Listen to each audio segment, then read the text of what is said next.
मुख्यमंत्री उद्धव ठाकरे ने एक मीटिंग बुला ली है अपने घर पर। मातोश्री में यह बैठक होगी, महाराष्ट्र सरकार की हाई लेवल मीटिंग है ये, जिसके बाद यह माना जा रहा है कि अनिल देशमुख पर दबाव बढ़ रहा है इस्तीफे का। हो सकता है 1 से 2 दिन में अनिल देशमुख अपने पद से इस्तीफा दे दें। हम आपको सीधे लेकर चलेंगे अनिल देशमुख के घर के बाहर। हमारे सहयोगी पंकज उपाध्याय इस वक्त लाइव हमारे साथ मौजूद हैं। परमवीर के खुलासे के बाद यह हाई लेवल मीटिंग इस वक्त चल रही है मुख्यमंत्री के घर पर, और अनिल देशमुख के घर पर सन्नाटा पसरा है। पंकज उपाध्याय, जो अनिल देशमुख कुछ महीने पहले तक हर समय मीडिया को उपलब्ध रहते थे, अब केवल ट्वीट करते हैं, क्यों?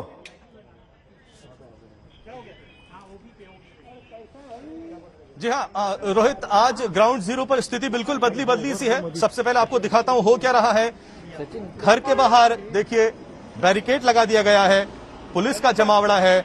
100 मीटर की दूरी पर हम लोग यहां पर खड़े हैं, आगे जाने की हमको इजाजत नहीं है। हालांकि ये बताया गया है कि अनिल देशमुख घर पर ही हैं, लेकिन उनकी तरफ से या उनकी स्टाफ की तरफ से अभी तक कोई भी रिएक्शन ऑन कैमरा नहीं आया है। हालांकि ट्वीट करके उन्होंने ये जरूर कहा है कि उनके ऊपर जो आरोप लगाए गए हैं वो बेबुनियाद हैं, और परमवीर सिंह लीगैलिटीज से बचने के लिए ये बेबुनियाद आरोप लगा रहे हैं। लेकिन इस वक्त सबसे बड़ी बात जो ये है वो है उद्धव ठाकरे महाराष्ट्र के मुख्यमंत्री की तरफ से आखिर क्या बयान आने वाला है। दिन में एक इंस्टीट्यूट में उद्धव ठाकरे गए थे मिलने के लिए, उसके बाद क्योंकि आदित्य ठाकरे कोरोना पॉजिटिव हो गए तो उसके बाद मुख्यमंत्री ने दिन भर के तमाम जो प्रोग्राम्स थे उनको कैंसिल कर दिया। लेकिन अब जो ये लेटर बॉम्ब एक्सप्लोड हुआ है उसके बाद इमरजेंसी मीटिंग बुलानी तो लाजमी ही थी। अब देखना होगा इस मीटिंग के बाद क्या निष्कर्ष निकल के सामने आता है।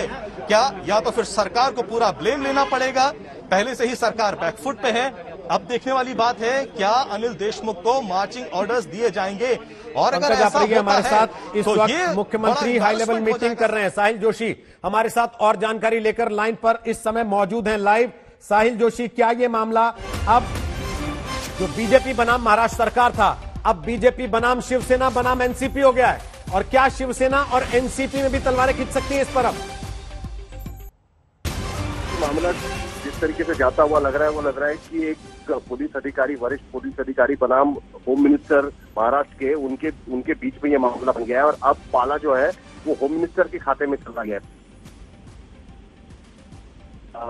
जनता पार्टी का निशाना था वो सिर्फ और सिर्फ मुख्यमंत्री और शिवसेना हुआ करता था। लेकिन अब मुंबई के पूर्व कमिश्नर और अभी डीजी होम उन्होंने जो खत लिखा है और उसमें कहा है कि मैंने ये बात शरद पवार, मुख्यमंत्री उद्धव ठाकरे और इनको इस बारे में अवगत किया था। उसके बाद SMS जो व्हाट्सएप चैट है वो भी उन्होंने उसमें उस चिट्ठी के साथ होम मिनिस्टर का जो रिमार्क था परमवीर सिंह के खिलाफ, तो वो चिड़े हुए परमवीर सिंह ने ये 3 मुख्य आरोप उन पर लगाए कि उनको स्केपगोट करने की जा रही है। उसके साथ साथ दूसरा अहम कि मोहन डेलकर की आत्महत्या में वो नहीं चाह रहे थे कि यहाँ पर FIR हो, वो FIR दादरा नगर हवेली में होना चाहिए था, लेकिन वो यहाँ पर करने के लिए होम मिनिस्टर ने दबाव डाला।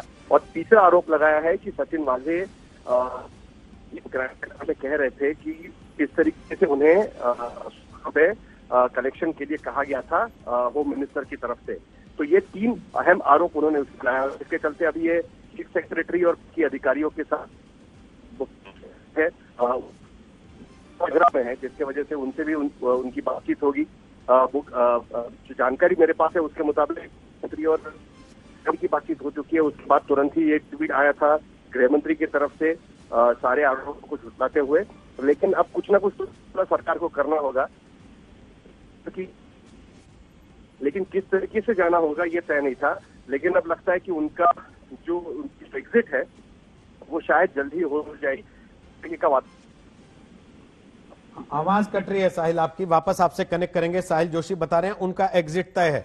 ये बात पिछले 3 दिन से चर्चा में है कि अनिल देशमुख को अपनी कुर्सी से हाथ धोना पड़ सकता है। केवल परमवीर सिंह की छुट्टी से सरकार का पिंड छूटेगा नहीं, और अब परमवीर सिंह के इस बड़े खुलासे के बाद, बड़े आरोप के बाद सरकार की मुसीबतें और बढ़ सकती हैं।